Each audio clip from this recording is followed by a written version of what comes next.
Bueno, buenas tardes. Como ya han anunciado, el tema de mi charla de hoy son algunos de los aspectos del sistema judicial actual y de la legislación que impiden llevar a cabo un funcionamiento de la justicia más equitativo e igualitario. Para esta charla he utilizado como punto de partida precisamente el preámbulo de lo que es la Magna Carta, la norma más importante de todo el Estado español, la Constitución. El preámbulo lo tengo reflejado en la introducción. Si ustedes después quieren, tengo ahí unas fotocopias. Entre otras cosas, el preámbulo de la Constitución nos dice que se debe consolidar un Estado de Derecho que asegure el imperio de la ley como expresión de la voluntad popular. La situación actual en España refleja perfectamente que es todo lo contrario lo que está ocurriendo en este país en el ámbito judicial en estos momentos. Y lo voy a explicar en base a unos ejemplos bastante sencillos y bastante conocidos.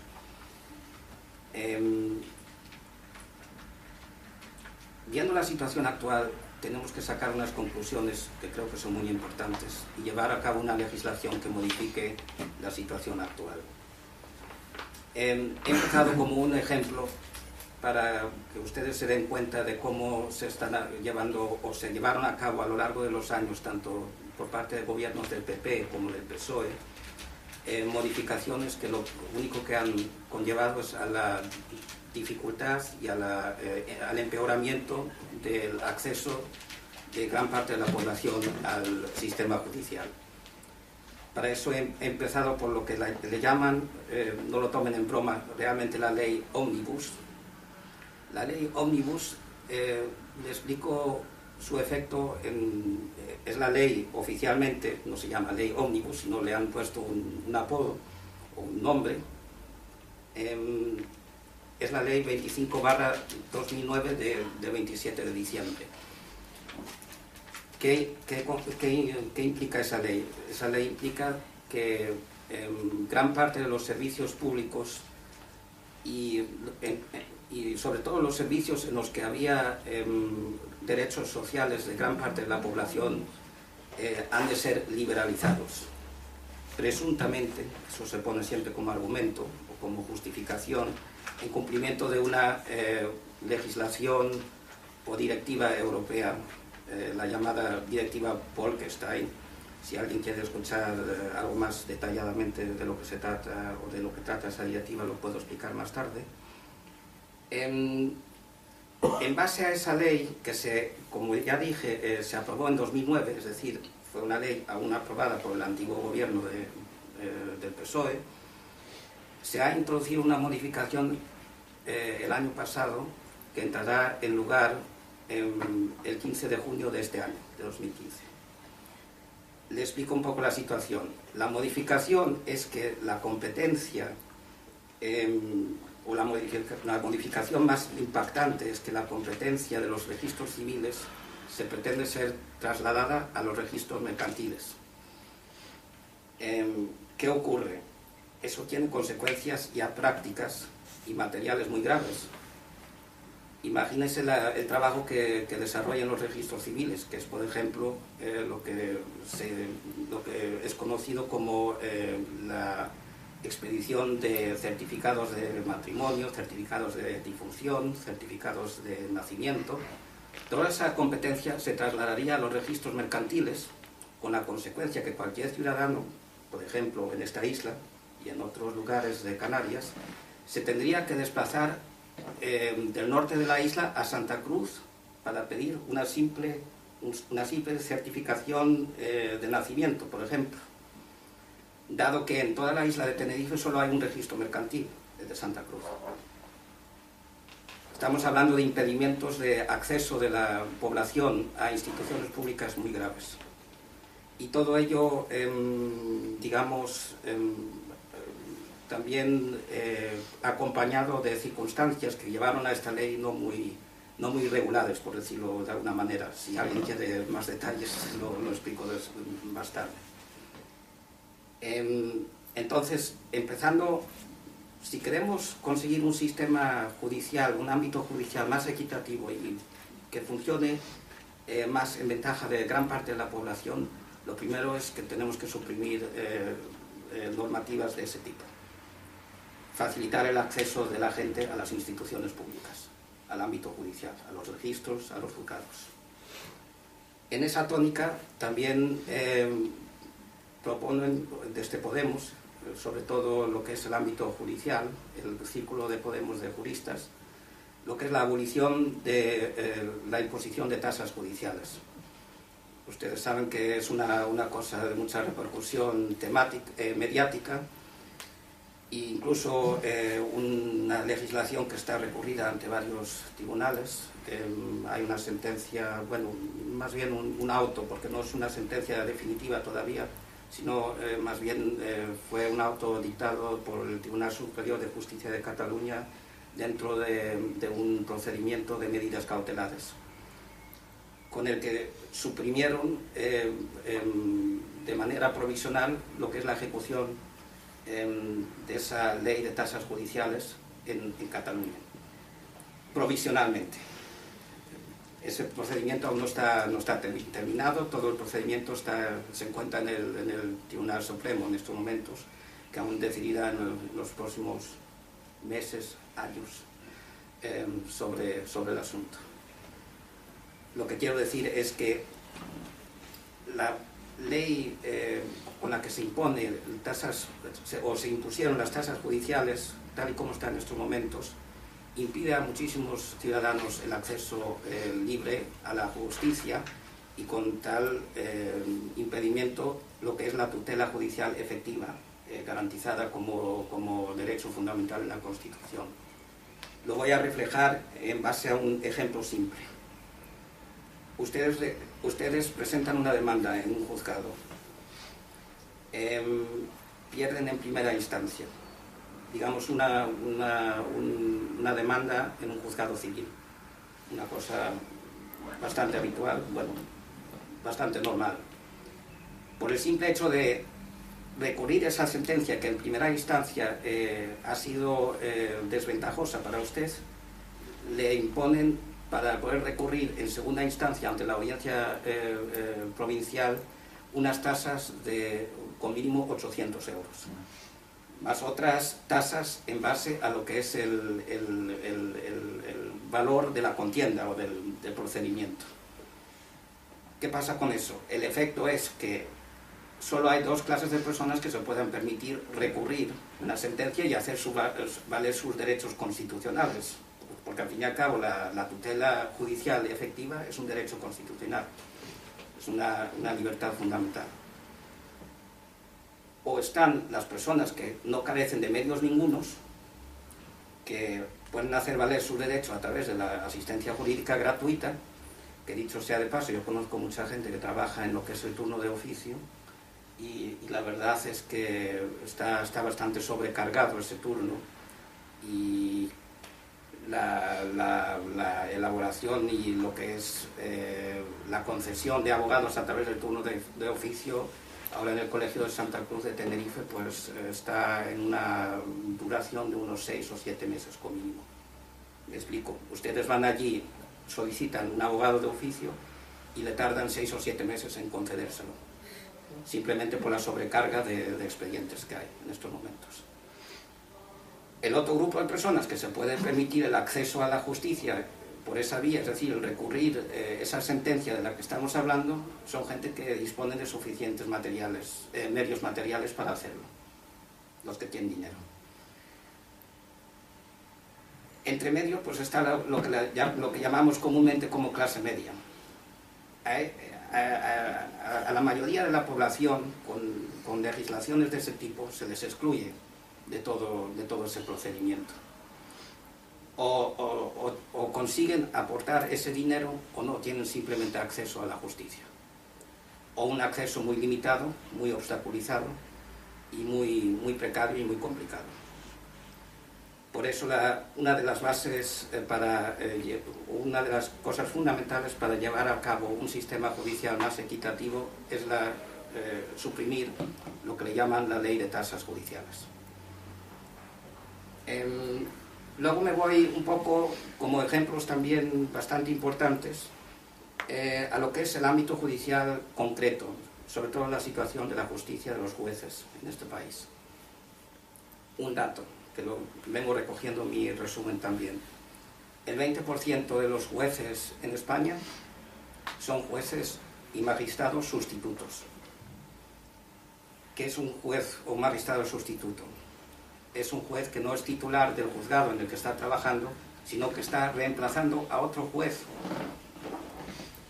De esos jueces hay como 1.500 en España.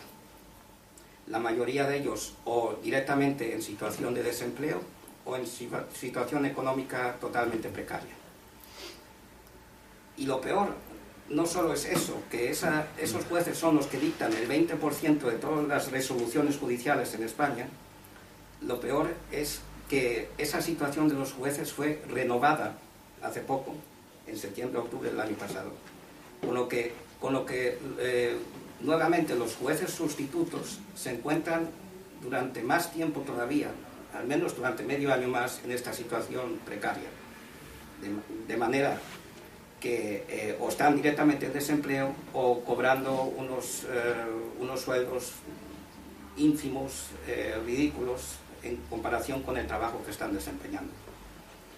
Por otra parte, los jueces sustitutos tienen una desventaja, que sí están supeditados a las mismas limitaciones que los demás jueces. Me explico.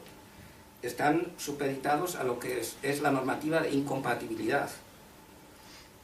Aún siendo jueces sustitutos y estando en situación de desempleo o de precariedad, no les está permitido de realizar otros trabajos, como por ejemplo el darse de alta en un colegio de abogados y trabajar de abogado o de asesor jurídico, porque sí están supeditados a lo que son las incompatibilidades del trabajo de juez. Dicho bien simple y bien palpablemente, no cobran ni de un lado bien ni de otro, y tienen posibilidades de escapar de esa situación. Entonces, mejoramiento, e incluso se puede reducir a un mínimo la situación de precariedad de los magistrados y jueces sustitutos. Dicho sea de paso, la propia Asociación de Magistrados y Jueces Sustitutos en reiteradas ocasiones ha denunciado esta situación. Es público y notorio. De parte del gobierno del PP y tampoco del PSOE se ha hecho nada hasta ahora para de alguna manera superar esta situación. Eso es una de las medidas que veo que es realmente importante por lo que conlleva. Vuelvo a repetir, es un 20% de todas las resoluciones judiciales que se adoptan en este país. Luego, he pensado en medidas para agilizar los trámites judiciales en general. Hay que decir una cosa, España no es un país, en comparación con otros países europeos, según destacan informes de la Comunidad Europea, en los que los procedimientos judiciales tarden un tiempo exagerado. Estamos más o menos en la media europea. Lo que sí es verdad es que en España hay más procedimientos pendientes que en otros países de la Unión Europea. De hecho, solo tenemos a 2 o 3 países donde hay más casos y más procedimientos pendientes de resolución que en España. Eso es también debido a otro aspecto que quiero resaltar, que en comparación con otros países de la Unión Europea, según dicen todos los informes al respecto, los jueces, el número de jueces por 100.000 habitantes en España es ínfimo. De hecho, solo hay 4 o 5 países en los que hay menos jueces por 100.000 habitantes, que es el baremo que normalmente se utiliza para reflejar la situación que en España. Entre ellos países recientemente incorporados a la Unión Europea como Lituania, Letonia, Rumanía. Entonces, una medida importante sería dotar a los juzgados de más medios para incorporar más plazas de jueces y así agilizar la justicia. Lo que al final, pese a la inversión inicial, conllevaría pues, a una mejora económica, porque al agilizar todo el funcionamiento, por supuesto, también se ahorrarían medios que faltan en otros ámbitos. En particular, quiero también hacer hincapié en lo que es, o antes de que me olvide, porque había un dato muy significativo que también me llamó la atención, que el presupuesto de España en materia de justicia ha sido reducido entre 2010 y 2012, solo hay datos disponibles para ese periodo de tiempo, en un 65%. Imagínense la situación. Eran un 90% aproximadamente en 2010, de lo que era inicialmente, antes de la crisis, el presupuesto, y en 2012 eran como un 25%. Viendo estas condiciones, los juzgados en España realmente aún trabajan bien. Sí, dicho así un poco de manera cínica, pero porque hay muy buenos y muy grandes profesionales, yo sé algo de eso, pero realmente la situación es muy precaria, muy complicada.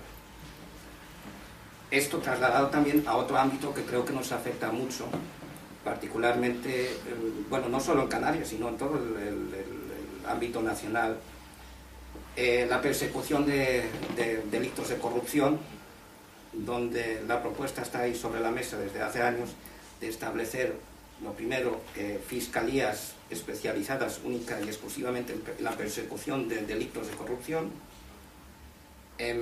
dotarlas de medios para poder perseguir ese tipo de delitos y así conllevar pues, llevar a cabo una mayor recaudación para las arcas públicas y así mantener unos presupuestos más equitativos. Para ello habría que, en primer lugar, llevar a cabo la implementación en todo el ámbito nacional, también aquí en Canarias. La idea es de implementar una fiscalía anticorrupción especializada en todas las comunidades autónomas, una por comunidad,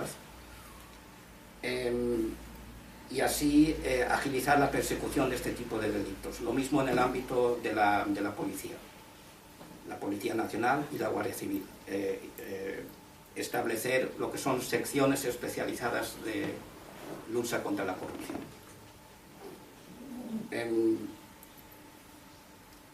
Y concluyo con una cosa un aspecto que me parece fundamental: la despolitización de la justicia. El reemplazar la manera en la que se votan hoy en día los jueces por una manera de votación existente hasta el año 1984. Año en el que se suprimió la elección de los jueces, sobre todo de los jueces de los tribunales superiores, por los propios órganos judiciales y por los propios jueces, por la elección de los jueces por el Parlamento. Suprimir esa influencia de la política, de los partidos políticos sobre la justicia. Creo que es una cosa una medida muy fundamental, y además que en la situación en la que estamos sería una medida que en primer lugar no costaría tanto dinero, porque lo único, bueno, entre comillas, lo único que habría que hacer es modificar algunas leyes, modificar, eso sí, una ley orgánica como la del Poder Judicial, pero sí modificaciones que se podrían llevar a cabo sin invertir demasiados medios económicos que en estos momentos pues escasean un poco. Bueno, espero haber reflejado un par de medidas que creo que saltan a la vista y que deberían ser llevadas a cabo urgentemente por cualquier gobierno que reemplace al actual y al anterior, porque como he querido reflejar también todas estas legislaciones, son en principio una continuidad desde el año 2008-2009.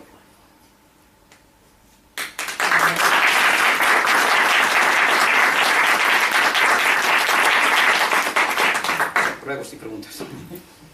Yo quería, claro, una justicia, para tener una justicia realmente debe haber una justicia imparcial, cero política, apolítica totalmente, porque en España existe la justicia, pero existe una justicia controlada totalmente por el poder político.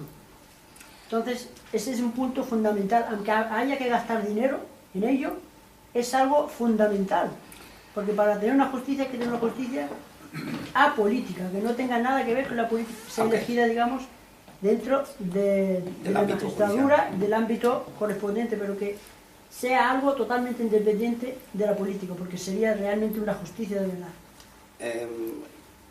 Incluso lo que marca ya la base de cualquier Estado democrático, que es la separación de poderes, que en España, desde el punto de vista formal sí existe, pero se fue desvaneciendo a lo largo de las décadas. Actualmente no.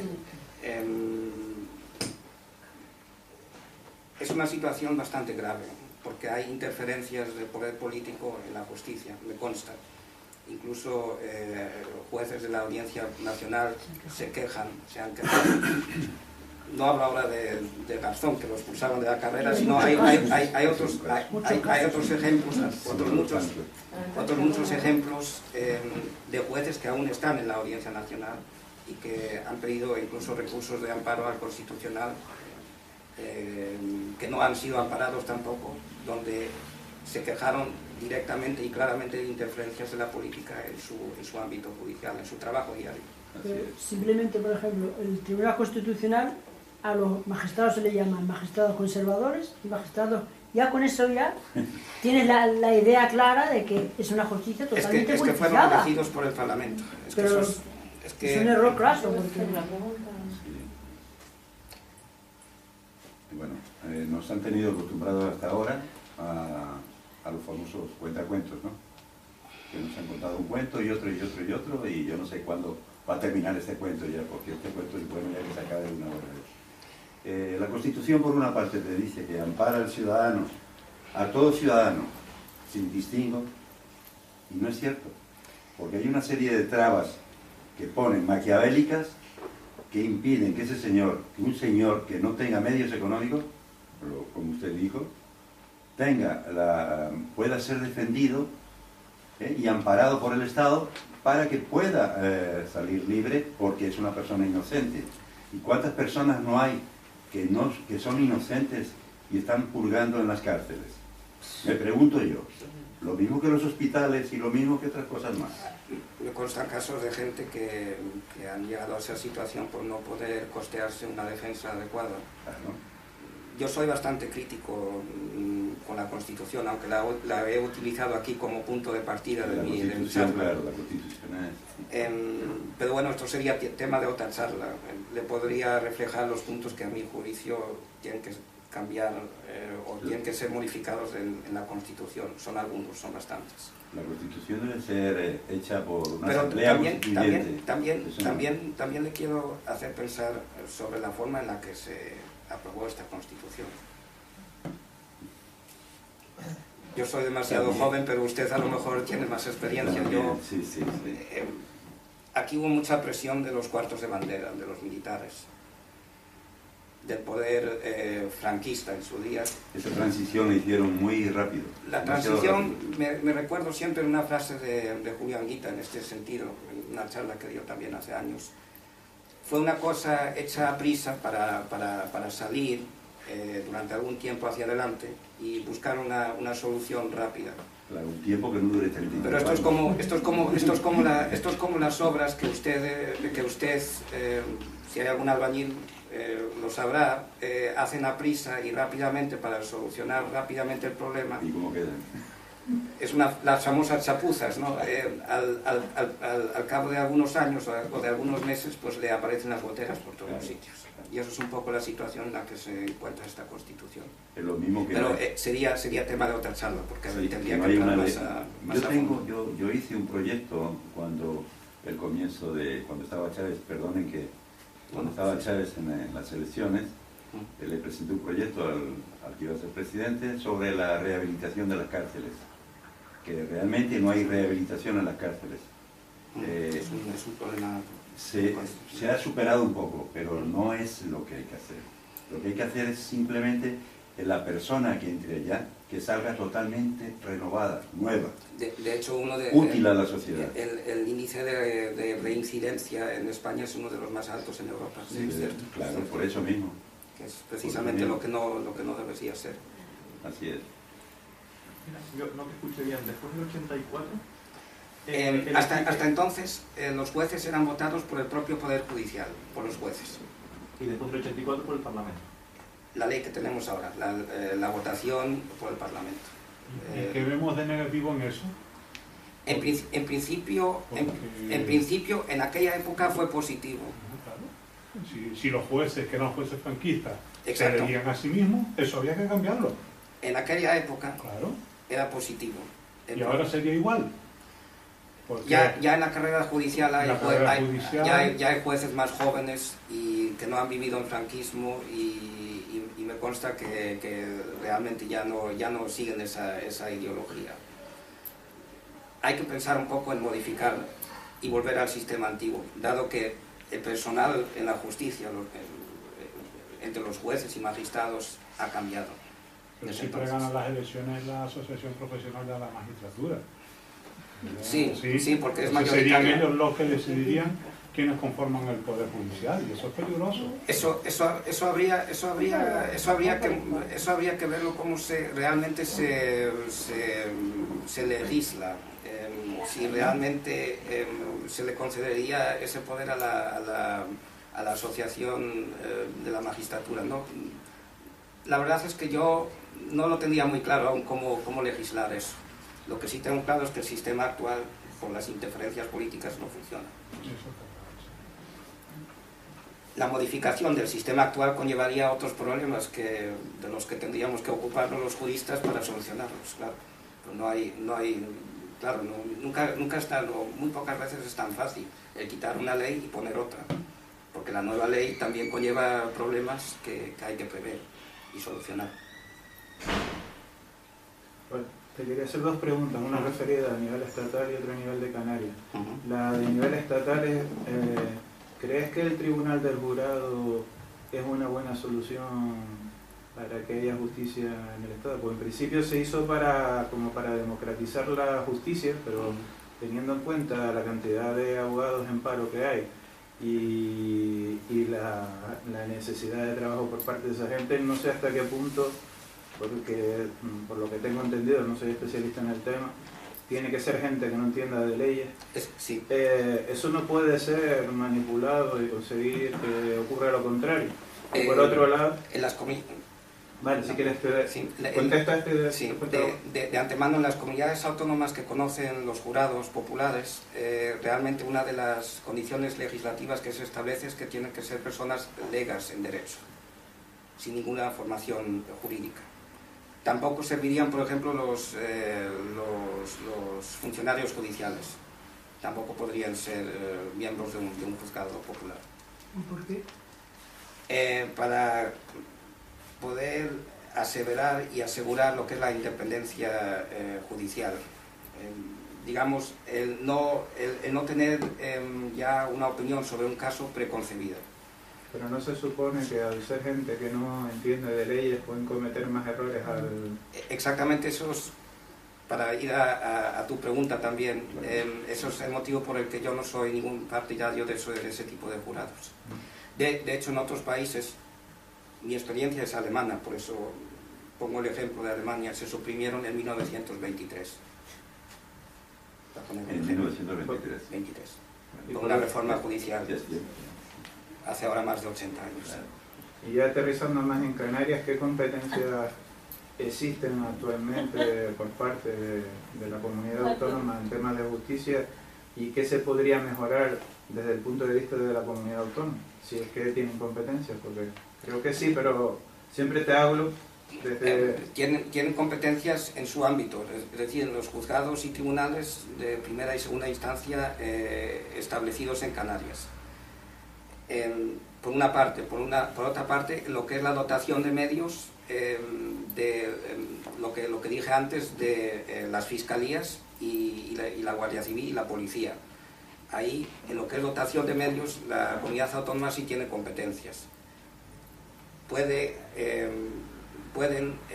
Se pueden transferir las competencias, por ejemplo, a la hora de generar fiscalías anticorrupción especializadas en cada comunidad autónoma.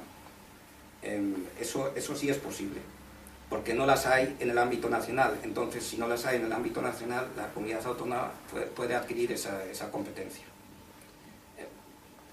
Admito de que no todo a lo que me he referido en mi charla es ámbito canario o de las comunidades autónomas, pero las decisiones del ámbito nacional siempre repercuten al ámbito autonómico, por lógica. No, pero es que quería saber qué está funcionando mal en esos juzgados de primera y segunda instancia. Sí, ahí sí que tengo experiencia. Sencillamente la dotación de medios. Simplemente eso. Yo creo que es una cuestión muy fundamental, sí. La informatización de la justicia, porque ahí hay... El otro día se perdió un auto porque estaba en una sala que no estaba habilitada. Es que la informatización no la pueden llevar a cabo como debería ser. Otro dato, porque también me lo he apuntado. Solo hay 3 países en la Unión Europea que tengan menos nivel de informatización de la justicia o del trabajo judicial que España. Es más de lo mismo. Si no tienen la justicia o el funcionamiento de los juzgados informatizado o de manera informatizada, es porque no tienen medios. Y pasan cosas como las que acabas de contar, de que se pierden autos, o se pierden y se delata el procedimiento porque vuelven a aparecer a lo mejor 3 o 4 semanas más tarde en otro juzgado donde en principio no tienen... Es que adolece de un buen departamento de sistemas, entonces. Se puede decir así. Claro. Si estuviera informatizada la justicia, creo que el funcionamiento, al menos a la hora de administrar los procedimientos, sería mucho más sencillo, con los medios que hay hoy en día. O sea que, bueno, somos un poco más que en el medioevo de repente, ¿no? Digo yo. Yo siempre soy optimista, por eso... Bueno, hay que ser optimista, sí, pero es que los hechos te lo dicen, te lo demuestran, ¿no? No se trata de ser admito optimista. que la situación es realmente complicada, Claro. sí. Admito, sí. Claro. Con respecto a la independencia de los jueces, en el caso de los desahucios que están cogiendo precedentes judiciales, esa independencia que se supone que tiene que existir, ¿qué es lo que ocurre? ¿Cuántas presiones hay? Buena pregunta. Vamos a ver, los desahucios tienen el inconveniente que en principio, tal y como está la legislación ahora, obligan más o menos a los jueces a ejecutar las sentencias judiciales de desahucio y llevar a cabo el desalojo de las viviendas de las personas desahuciadas. ¿Qué ocurre? Que muchos jueces, desde el punto de vista ético, no están de acuerdo con esa forma de proceder e intentan delatar y obstaculizar en la medida en la que pueden el procedimiento para que la gente pueda buscar otra solución en ese mediano tiempo. Independencia de los jueces, mi experiencia en los desahucios que yo conozco es que sí hubo una forma de proceder de parte de la justicia bastante independiente, incluso por las personas que después tienen que ejecutar esas sentencias. Por ejemplo, los policías municipales que se negaron a desalojar las viviendas, alegando la objeción de conciencia. Mi experiencia es que no es que las personas que trabajan en el ámbito judicial sean ajenas a los problemas que existen. Pero la ley tal y como está ahora, que no impone lo que es la dación en pago en esos casos, sino solo prevé la dación en pago en el caso de que haya un acuerdo entre el deudor y el banco, la ley le limita mucho a la hora de poder actuar, tanto al juez como a los órganos judiciales implicados. No hay una dación en pago, no hay una ley que diga usted puede entregar la vivienda y queda exculpado de su obligación. Las personas, el problema que tienen es que van a permanecer endeudadas para casi toda su vida, tal y como es la situación. Una trampa. Es una trampa, sí, pero es que nadie tuvo hasta ahora realmente digamos, la valentía Sí. de modificar la ley hipotecaria en ese sentido. Y la ley orgánica del procedimiento civil. Y denunciar La ley de el enjuiciamiento robo, civil. el robo también que están haciendo tan grande. Porque ya que le están quitando la casa, que la ha pagado hasta cierta cantidad y después la tiene que seguir pagando habiéndosela quitado, vamos. Eso es lo que trato de Es un explicar. robo descarado, ¿no? Yo ahora no sé si te referías directamente a lo que es la independencia de los órganos judiciales que bueno, participan. el juez que en su circunscripción en Lanzarote pudo pues hacer que muchos contratos hipotecarios se declararan nulos debido al precedente europeo. Conozco por casualidad personalmente al juez que fue el primero en España que lo hizo, que fue el juez del juzgado mercantil de Barcelona, que realmente lo presentó ante la Corte Europea. Pero también es verdad, hay que tomarlo todo con cautela. La Corte Europea no dijo categóricamente de que los desahucios son ilegales. No, la sentencia no recoge eso. Hay que andar con cautela un poco. Lo que sí recoge es que la gente fuera desahuciada y por una deuda desproporcionada. Es decir, las condiciones que le impuso el banco a esas personas eran desproporcionadas a vistas del derecho europeo. Está ahí la directiva de la protección del consumidor, todas esas cuestiones. Sí, eso sería un tema para otra charla también, pero si quieres alguna vez te puedo explicar un poco los detalles de esa sentencia. ¿La objeción de conciencia de los jueces existe realmente? No. No tiene ninguna potestad sobre eso. En ese ámbito no.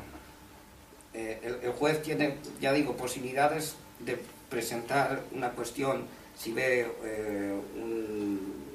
aspectos de inconstitucionalidad ante el Constitucional, o si ve aspectos de que se haya vulnerado la normativa europea, la legislación europea, ante la Corte Europea de Justicia. Pero lo que es una objeción de conciencia, no.